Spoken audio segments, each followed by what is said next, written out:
from all around Geelong. I'm here to tell you how football is strong. Good morning and welcome again to the GDFL Footy Show, coming to you out of Geelong on a very cold Saturday morning. It's been cold all week down in Geelong, but hopefully our show will warm you up just a little bit, because last week's results are very interesting indeed. One big major upset. But first of all, the Bannockburn Tigers, too good for the Winchelsea Blues, with Tom Mullane Grant doing his goal kicking, no harm at all this year, kicking another 8 goals for the Bannockburn Tigers. Werribee Centrals, well, too good for the Brendan Pavova, once upon a time inspired Geelong West, with Tyron Motti Bruno kicking 7 goals for the Ducks. East Geelong, well, too good for Thompson, with Tyler Jones kicking 6 goals. And just to cap it off, another great week for full forwards. North Geelong defeated Anarchy out at the Keith Barclay Oval, with Steve Clark kicking, we'll make that Sam Clark, kicking 9 goals for the Magpies. And the Belmont Lions and Cryo, which was nearly a match of the day after their big upsets the week before, with the Lions too good for the Cryo Devils. And the 94.7 match of the day, the Inverleigh Hawks caused the great upset of the 2014 season. Not really, because they're up in the final 5 anyway, knocking off the Belpost Hill Panthers for the very first time, with Robbie Lowe kicking 4 goals. Hello, I'm Dick Philpott, and once again I've assembled some of the biggest names and brains, except for Grubby, in country football. Eradicate, adjudicate, communicate, but definitely not procrastinate. Shut up, Grubby. And good morning to Grubby Cations, who is trying to get me to add a new word into my introduction. Good morning, Dick, and good morning, viewers. And yeah, it's cold, but it'll be a great day for footy. One of these days we'll have a big mass, or what do I call a big debate. Yeah, football. Go on, keep going. Fantastic. And of course, another guy who needs absolutely no introduction. He's the #1 man in Colts, but he also is one of our senior panellists now in Alex Tigani. G'day, mate. Oh, good morning, gentlemen. To my junior viewers, don't listen to these two. No, absolutely. Hopefully the junior viewers won't be watching this Saturday morning, I'm going to tell you. Now, we're going to have a look at the goal kicking. Now, no, we'll start with the ladder first. Let's not confuse the producer. Again, there they are, Belpost Hill, the Panthers still on top, but things are getting very interesting now with the North Geelong Magpies just behind on 1 win, but a massive percentage by the Magpies, followed by Inverleigh. Well, Inverleigh, they're just creeping up there as well, followed by the Winchelsea Blues and East Geelong. Now, they make up the final 5, but Bannockburn Tigers, they can still get in there. They'll have to improve their percentage a bit as well. Werribee Central, still a chance, but probably the sides out of the competition now for the final 5 at Geelong West. Belmont Lions, Anarchy, Karaya, and of course the Tommy Tigers. So going along very nicely there. Now, the goal kicking, quick as a flash. Tom Mullane Grant, after his 8 goals on Saturday, he's up on 56 goals for the Bannockburn Tigers, followed by Daniel Harrison. I reckon Geelong West would have liked him still playing in their side on 41. It goes down to Jason Buddy from the Werribee Centrals Foot Club on 28 goals. Any comments, Grubby? Well, I tell you what, I thought the way Harrison was going that he might really give Mullane Grant a big run for his money.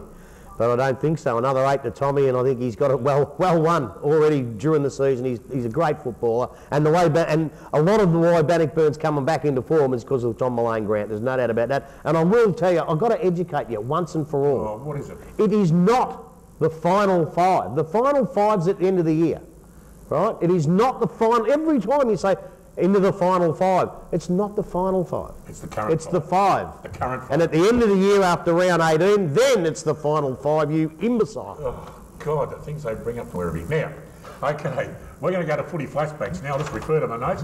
Spano's fabulous footy flashbacks, I should say. And it is round 16, Eastern Suburbs. Like Peter Mitchell now reading the news. Eastern Suburbs versus Lee Districts. Derek Pearce. Crescent, which used to be the home of the North Geelong Magpies in 1879. Just useless bit of information for you there, before Neville Whitley's great-grandfather told us to go. And that is on the 27th of July 1991, Eastern Suburbs versus Lee Districts. Roger Cantwell apparently was best on the ground. For Eastern Suburbs, gets them out of trouble. A kick down towards the centre wing and a good mark taken for Lee Districts. Running with the ball, Ferguson. Oh, bad handball though by Ferguson. Trapped there by Treblecock for Eastern Suburbs. It comes out where it's picked up here by Thompson. Thompson down to the half-forward line. In front there was a big fella in Stokes. Couldn't take the mark. Comes out, bit of talking here for Eastern Suburbs. Need a good play. Sees it come back to Treblecock. Treblecock with hands. Across they go, and it's in the hands now of number 8 in Moran, and he's grabbed a little bit too high and will receive the free kick. Isn't it funny? They're all famous, these number 8s. Except one. Yeah, good on you. Right now, Moran comes in, a nice kick off the boot. He's gone for height, and I tell you what, the wind's taken it, and it's gone straight through. Great goal, Gerald Moran. There he is. Good on you, Lionel, old snozzer. Having a look at the camera. I tell you what, Lionel, you put a bit of beef on, son. There's a spare tyre there, Lionel. Dead pocket, which I can't believe. Any rate, it's grabbed out the ruck by Stokes. He's handball to a teammate now. Kicks the ball forward. Diving on the ball down there is the Leigh Districts player. Coming through strongly was Ferguson in the pocket. It comes out a screw shot towards a goal, and I think it's a good attempt this time and a good goal off the boot of Treblecock. For Leigh Districts was Hassett. Spears the ball to half forward. Oh, under pressure. A good mark taken there for Leigh Districts at between centre and centre half forward. And it has been taken for them by Jennings. Johnny Perello, that was two good defensive skills. Made him earn every inch of that kick. Right, Jennings' kick across the half forward. Handball sees Reid with the ball on the 50-metre line, steadies and has a beautiful shot towards the goal. And I tell you what, it's straight through.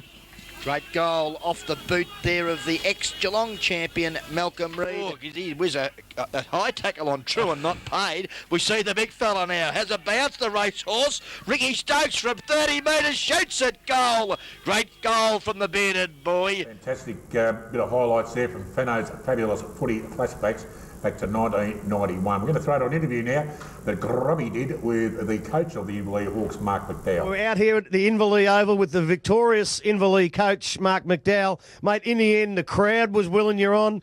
The umpires were willing you on. I think even the commentators are willing you on. Belpost Hill haven't lost a game this year. That's got to be one of the best wins you've had with the Inverleigh Footy Club. Oh, it's by far the best win that we've had. Belpost Hill are a power, have been for some time now. We knew that they had a fairly strong side in. They got a couple of players back this week. It was just a tense game from start to finish, and I really felt our boys deserved it in the end, and I'm just so proud that they played the way they played and got the result that they deserved. All of the games that we've seen here, and away from Inverleigh have won the game with superior fitness. Today, the fitness didn't really tell. It was just good old-fashioned, get the ball out and really throw your bodies in, and that's what they did. Yeah. Oh, look, If Belpost Hill get the ball and get a bit of space to use it, they're going to beat every side and they're going to win every day. They've just got really good skills. They're a well-drilled side and they stick to it. So we knew we need to turn it into a dogfight and be accountable man-on-man football, and that's what it was. And we just kept it that way from start to finish, and crawled across the line in the end and won it. Now, I've interviewed you a couple of times and we've gone through Hybens and the game he played and Billy Cations, I think, 1 week. This week, I don't reckon there was any superstars out there. I reckon it was, remember the old team in the paper, team effort, and that's exactly what it was. Oh, there's no doubt about that. I just said to the players then, usually each week I nominate a few blokes that I reckon played really good games, and I said to them this week, I'm not going to do it today, not because we've just had a really good win, but because I really felt that it was a team effort. But with that said, I thought, Blake Hutchison was just superb through the middle of the ground. His use of the ball is just, he just doesn't waste anything. I thought Brad Anderson at centre half back, particularly in the first half, stopped everything and done a really good job on Barton. And then we sent him to Wood, who was causing a lot of trouble and looked dangerous all day. He still got away from us a bit, but I thought Ando was very telling for us. And I thought Dean Muir was awesome through the midfield as a captain, done a great job. So, I could go on and on and on, go through the whole lot of them. Well, so could I, actually. Last time we spoke, you said you'd really like to get Billy Nichols back so you could put Dalton Grundle up the ground. Well, Billy Nichols wasn't back today, but you did get Grundle up the ground. I thought he was fantastic when he went up there. I said during the call, it could be a make-or-break decision, but you really showed faith in your kids.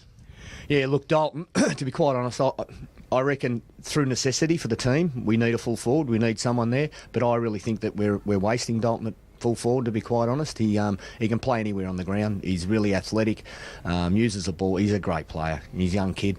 So we just look forward to getting Billy back in the next couple of weeks, and that'll release Dalton, and we'll give him a bit more time through the middle of the ground. Mate, finally, I reckon you missed one bloke. Grozanowski down back was superb. Yeah, no, did a really good job again. He's been, good for us for, a few weeks now. So, yeah. Look, our whole back line was really stuck fat. I thought Jake Alford done a wonderful job across the back line. Gus Accini, I thought, did a great job. They sent Page to full forward, who's their leading goal kicker. I thought, oh, here we go. Gus has got a job. He's right under the hammer here. Well. Contested him, just beat him hands down for the ball in real heat and close to goal. So I thought Gus done an awesome job. And, mate, finally, you've got East Geelong at East next week. We'll be there.